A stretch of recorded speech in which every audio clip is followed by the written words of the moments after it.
भविष्यमालिका पुराण ये एक ऐसी किताब है जो कि आज से 600 साल पहले कोरोना वायरस के महामारी के बारे में दुनिया को बता दिया था। 1 जनवरी 2024 में आए जापान के अर्थक्वेक के बारे में बता चुका था और आने वाला तीसरा विश्व युद्ध जो कि एक न्यूक्लियर युद्ध होगा उसके बारे में भी बताता है। आने वाले भूकंप के बारे में भी बताता है जो कि इतना इंटेंस होगा कि कई पहाड़े नदियां बन जाएगी और नदी पहाड़ बन जाएंगे। इस लेवल का डिस्ट्रक्शन होगा। ये किताब भविष्य बताती है कि दुनिया में आगे क्या क्या होने वाला है। भविष्यमालिका के हिसाब से साल 2020 से ही अंत का आरंभ हो चुका है। नाउ जरूरी बात यह है कि भविष्यमालिका और जितने भी पुराण हैं वो अपने आप में बिल्कुल सही है। उनका मैसेज सही है, उनका टीचिंग सही है, उनका हिंट सही है, उनका वार्निंग सही है। इस किताब का इनडायरेक्ट सिग्नल सही है। लेकिन गलत ये हो रहा है कि इस पुराण को गलत तरह से ट्रांसलेट करके कुछ नई चीजों को खुद से ऐड करके अभी के टाइम पर फैलाया जा रहा है। तो आखिर कहां से आया ये किताब? ये किताब 600 साल पहले से ही हमारे बीच में है। लोगों का ध्यान इस पर तब गया जब साल 2020 में कोरोना वायरस ने दुनिया में तबाही मचाया। आज से 600 साल पहले 16वीं सदी में भारत के ओडिशा राज्य में एक बहुत ही महान संत थे जिनका नाम था संत अच्युतानंद दास। कहा जाता था कि इनके पास ऐसी सिद्धियां थी कि ये भूत, वर्तमान और भविष्य को पूरी तरह से आभास कर पाते थे और दुनिया किस राह पे जाने वाली है ये इनको पहले से ही पता था। योगा, तंत्र, आयुर्वेद, इन सब फील्ड्स में इनका इमेंस नॉलेज था और इन्होंने ही इस भविष्यमालिका किताब को लिखा था। इस किताब के पास हमेशा जगन्नाथ भगवान की फोटो इसलिए होती है क्योंकि ये किताब ओडिशा के जगन्नाथ मंदिर से एक बहुत गहरे तरह से जुड़ा हुआ है। असल में इस किताब के हिसाब से ओडिशा का जगन्नाथ मंदिर ही हमें संकेत देता है कि कलयुग अब अंत होने वाला है। ये किताब पीपल के पत्तों पर लिखा गया था। तो भविष्यमालिका आखिर क्या कहता है हमारी दुनिया के बारे में? कोरोना वायरस जगन्नाथ टेम्पल के अंदर मौजूद पीपल के पेड़ और कोरोना वायरस का एक लिंक है। क्या है वो लिंक? भविष्यमालिका में 600 साल पहले ये लिखा हुआ था कि जगन्नाथ टेम्पल के पास जो पूजनीय बरगद का पेड़ है जिसका नाम है कल्पबाता, ये जब भी उखड़ेगा किसी भी कारण से तो क्योंकि ये भगवान खुद स्वयं पेड़ के रूप में है तो ये संकेत होगा कि कलयुग का अंत नजदीक है। और ये लिखा गया था कि अगर ये पेड़ उखड़ा किसी भी कारण से तो दुनिया में एक ऐसी महामारी आएगी जिससे लाखों लोग मरेंगे। और हुआ ये कि ओडिशा में साल 2019 के अप्रैल महीने में फैनी साइक्लोन आया और 600 साल पुराना बरगद का पेड़ जिसको 600 सालों तक कुछ नहीं हुआ था, अप्रैल में वो टूट गया, उखड़ गया और ऐसी तरह से डैमेज हुआ जैसा 600 सालों में कभी नहीं हुआ था। और इस घटना के 6 महीने बाद ही एक ऐसी महामारी सच में दुनिया में आ गई जिसने सच में लाखों लोगों की जान ले ली, जिसका नाम था कोविड-19 और ये दुनिया के सबसे डेवास्टेटिंग महामारियों में से एक बना। दूसरा भविष्यवाणी है कलयुग का उम्र कम होना। कोरोना वायरस प्रेडिक्शन के बारे में तो हमने जान लिया। अब जानते हैं कि भविष्यमालिका कलयुग के बारे में क्या कहता है। आप किसी भी ग्रंथ को पढ़ लो, आपको ये पता चलेगा कि कलयुग का उम्र 4,32,000 साल है। पर भविष्यमालिका ने ये भविष्यवाणी किया कि जो कलयुग 4,32,000 साल का होने वाला था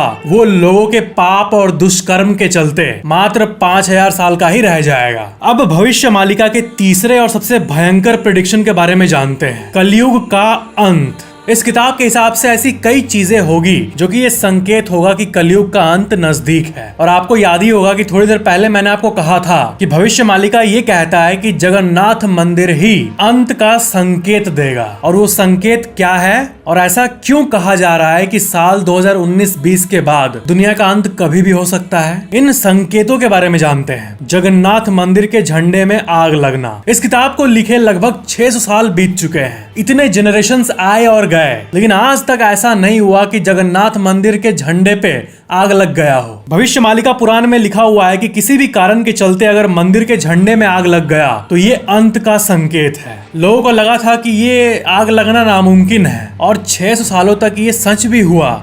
लोगों ने प्रोटेक्ट किया इसको, पर 26 मार्च 2020 को ये हो ही गया। जगन्नाथ टेम्पल के झंडे में आग लग गया जब दीप को उसके पास ले जाया गया। दूसरा संकेत है जगन्नाथ मंदिर के ऊपर चिड़ियों का बैठना। ये भी लास्ट 3 सालों में बहुत बार देखा गया है। नॉर्मली चिड़िया कभी जगन्नाथ मंदिर के झंडे के आसपास बैठी हुई नहीं दिखती है। ऐसा बहुत रेयर होता है कि उसके ऊपर कोई चिड़िया बैठी हुई हो। और इसका साइंटिफिक एक्सप्लेनेशन भी है, क्योंकि जगन्नाथ मंदिर समुद्र के बहुत करीब है और समुद्र से तेज हवा आती है, तो उस एल्टीट्यूड में ज्यादातर बर्ड्स एक जगह नहीं रुक पाती है हवा की रफ्तार के चलते। लेकिन भविष्य मालिका में ये लिखा हुआ है कि जब इंसान ये ऑब्जर्व करने लगेगा कि चिड़िया जगन्नाथ मंदिर के झंडे के आसपास बैठी है, जो कि आजकल देखा जा रहा है, तो ये एक संकेत होगा कि the end is near. May be इसके पीछे भी कोई साइंस हो। धरती का विंड और पूरा ग्लोब का विंड सिस्टम धरती के हेल्थ के बारे में बहुत कुछ बताता है, और जगन्नाथ मंदिर जहाँ स्थित है वहाँ की विंड एक्टिविटी बहुत कुछ बताती है, क्योंकि यहाँ से आगे समुद्र ही समुद्र है। और इस मंदिर के लोकेशन से अगर आप स्ट्रेट लाइन ड्रॉ करोगे तो बीच में कोई जमीन नहीं आता और ये सीधा एंटार्क्टिका में जाकर मिलता है। भविष्य मालिका के हिसाब से 2024 के बाद कभी भी तीसरा विश्व युद्ध शुरू हो सकता है, और साल 2024 के बाद सूरज के एक इंटेंस स्टॉर्म के चलते धरती का सैटेलाइट और इंटरनेट काम करना बंद कर देगा। पूरी तरह से दुनिया में ब्लैक आउट हो जाएगा। विश्व युद्ध की बात करें तो ये एक न्यूक्लियर युद्ध होगा जिसमें इमेंस डिस्ट्रक्शन होगा, एक ऐसी तबाही जो कि हजारों सालों में इंसानों ने कभी नहीं देखा। और इस किताब में यह भी लिखा गया है कि बहुत सारे देश मिलकर भारत पे हमला करेंगे और इस वर्ल्ड वॉर में भारत की जीत होगी। लेकिन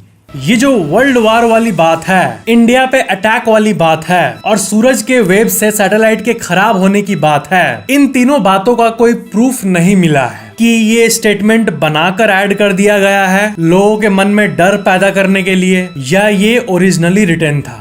ये अभी भी डिबेटेड है और अनवेरिफाइड है, क्योंकि 600 साल पहले सैटेलाइट या फिर जो भी यंत्र हम बोले, इससे रिलेटेड वर्ड उस समय नहीं एग्जिस्ट करता था और देशों का नाम भी अलग था, कई देश एक साथ थे, इसलिए ये अभी भी डिबेटेड है। लेकिन जो वेरीफाइड है, जो संत अच्युतानंद दास ने सच में लिखा है, वो ये कि साल 2020 के बाद कलयुग का अंत आरंभ हो जाएगा। इस किताब में 3 बड़े भूकंप जो कि साल 2020 के बाद कभी भी आ सकते हैं। सबसे बड़ा अर्थक्वेक ऐसा आएगा कि पहाड़ नदियां बन जाएंगी और नदी पहाड़ के लेवल पे आ जाएगा, अर्थ का एक्सिस टिल्ट हो जाएगा और पूरी दुनिया तहस नहस हो जाएगी, और ऐसे ही कलयुग का अंत हो जाएगा। लेकिन अब आते हैं सबसे इम्पोर्टेंट बात पे। क्या हम इस किताब को लिटरली लें कि हाँ सच में दुनिया खत्म हो जाएगी, या फिर ये इनडायरेक्ट टीचिंग का तरीका है? क्या ये इनडायरेक्ट अवेयरनेस की किताब है? देखो, ज्यादातर साधुओं का अभी भी यही मानना है कि विष्णु भगवान का कल की अवतार आने में अभी बहुत समय है, और कलयुग ओरिजिनली जो डिसाइडेड था 4,32,000 साल का ही होगा। भविष्य मालिका पुराण हमें सिर्फ ये बताती है कि इंसान तुम सुधर जाओ, धरती के क्लाइमेटिक कंडीशंस पे ध्यान दो, महामारियों के लिए पहले से ही तैयार रहो। इस किताब के चलते लोग दुनिया में आने वाले प्रॉब्लम्स का सॉल्यूशन पहले से ही ढूंढ के रखें और दुनिया उन्नति करे, दुनिया में अच्छाई रहे, ये चाहता है ये पुराण, ना कि डर फैलाना। भविष्य मालिका प्रोबेबली संत अच्युतानंद दास का एक प्रयास था जिससे इंसान हमेशा पाप करने से डरे और सही राह पे चले। दुनिया किस राह पे जाने वाली है ये इनको पहले से ही पता था, और दुनिया में किस एक्सटेंट से पाप बढ़ेगी इसका आभास पहले से ही संत अच्युतानंद दास को था, और ये कहना चाहते थे कि सावधान हो जाओ और आपस में ना लड़ो, नहीं तो दुनिया का अच्छा खासा भाग खत्म हो ही जाएगा। और आप इन रिसर्चेज में देख ही सकते हो कि इंसानों की हरकतें और पॉल्यूशन के चलते जो क्लाइमेटिक चेंज नामक आपदा ऑलरेडी आ चुकी है, ये क्लाइमेट चेंज भूकंप, सुनामी और वोल्केनो को भी ट्रिगर करता है। और यही कारण है कि क्लाइमेट चेंज को लेके इतने सारे देश मीटिंग्स कर रहे हैं। क्लाइमेट चेंज के चलते,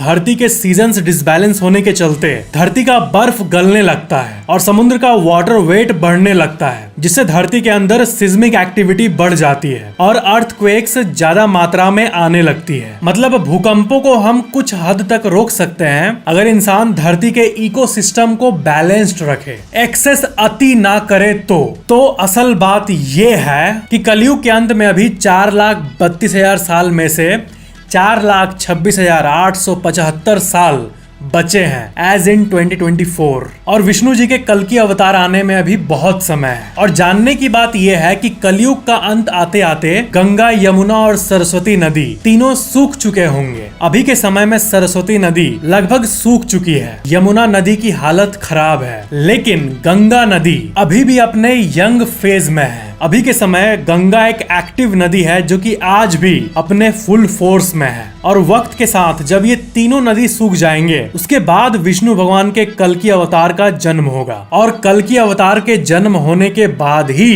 कलयुग का अंत होगा। इसलिए अभी डरने की जरूरत बिल्कुल भी नहीं है। सुनने में आया कि जब से साल 2024 आया है तब से ये किताब काफी ट्रेंड में है और जब लोग इन भविष्यवाणियों को सुन रहे हैं तो कई लोग डिप्रेशन में आ जा रहे हैं और सोच रहे हैं कि दुनिया इसी साल खत्म हो जाएगी। लेकिन ऐसा मत सोचो, रिलैक्स रिलैक्स रिलैक्स। किसी भी चीज के गहरे मतलब को समझना चाहिए, ना कि लिटरल मतलब को। अब जैसे अगर बागेश्वर बाबा कुछ बताते हैं तो हमें उसका गहरा मतलब जानने की कोशिश करनी चाहिए। जो सीख वो देना चाहते हैं उस पे ध्यान देना चाहिए ताकि आपकी नॉलेज बढ़े। अब वो सीख अगर मिस्टीरियस ढंग से दी जा रही है तो दी जा रही है, ये मैटर नहीं करता। लोगों का नॉलेज बढ़ रहा है, लोग सही राह पे आ रहे हैं, लोगों के अंदर आस्था बढ़ रही है, लोगों के अंदर सत्य, प्रेम, दया, क्षमा आ रही है, ये मैटर करता है। भविष्य मालिका लिखा गया था ताकि लोग और जागरूक हो, गलत काम को छोड़ें, क्योंकि अगर इंसान में वायोलेंस बढ़ा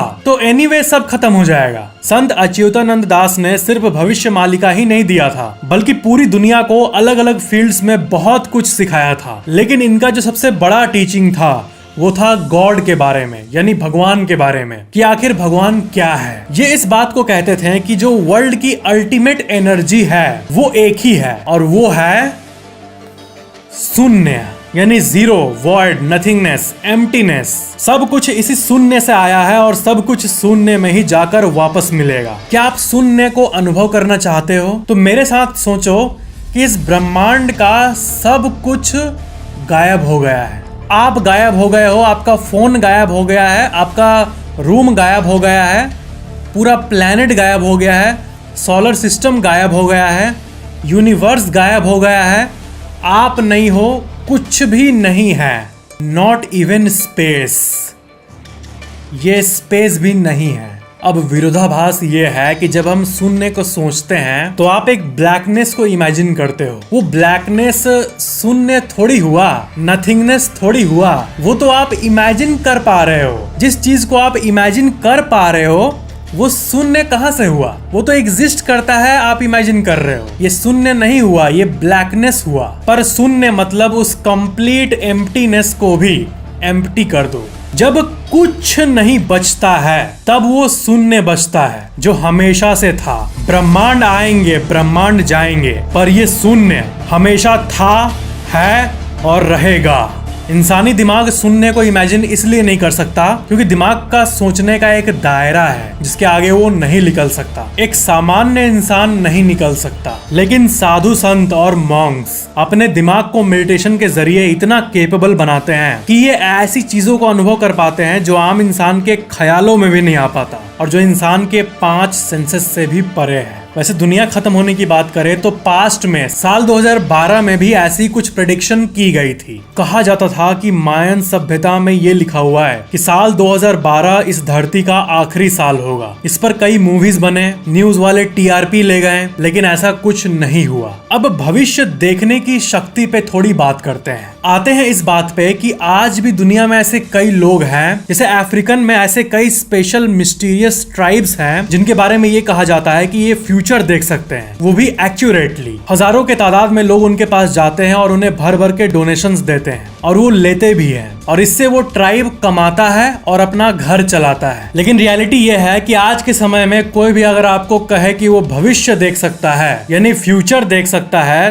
तो वो सरासर झूठ बोल रहा है। संत अच्युतानंद दास और जितने पुराने सेंट्स थे इनके पास ऐसी सिद्धियां थी और इनको पता था सब कुछ, इसलिए उन्होंने अवेयर करने के लिए ऐसी किताबों को लिखा। लेकिन आज के समय अगर आपको कोई आज का इंसान कहे कि वो भविष्य देख सकता है तो ये झूठ है। अगर किसी के पास भविष्य देखने की ताकत आ जाए तो वो 1 महीने के अंदर दुनिया का सबसे अमीर इंसान बन सकता है और जो चाहे वो कर सकता है, जो चाहे वो पा सकता है। स्टॉक मार्केट में ऑप्शंस ट्रेडिंग नाम का एक व्यापार होता है, वायदा कारोबार, जिसमें कॉल ऑप्शन नामक एक कॉन्ट्रैक्ट होता है। मान लो निफ्टी 50 22,000 पे चल रहा है और आपको पता है कि अगले महीने निफ्टी 22,800 पे आ जाएगा, तो 1 महीने में ही वो लिटरली अनलिमिटेड पैसा बना सकता है। एक स्टॉक या इंडेक्स की कीमत X से Y होने वाली है, 22,000 से 22,800 होने वाली है, ये किसी इंसान को पक्का पता है तो वो आज ही 22,800 का कॉल ऑप्शन खरीद लेगा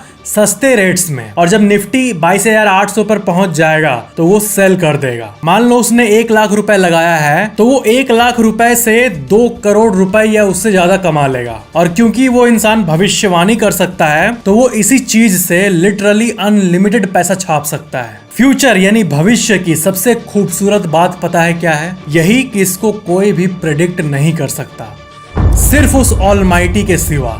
तो ये था आज का वीडियो। नीचे कमेंट करना कि ये वीडियो कैसा लगा, और ऐसे ही और वीडियोस के लिए चैनल को सब्सक्राइब करके बेल आइकन जरूर ऑन कर लेना। मिलते हैं अगले वीडियो में।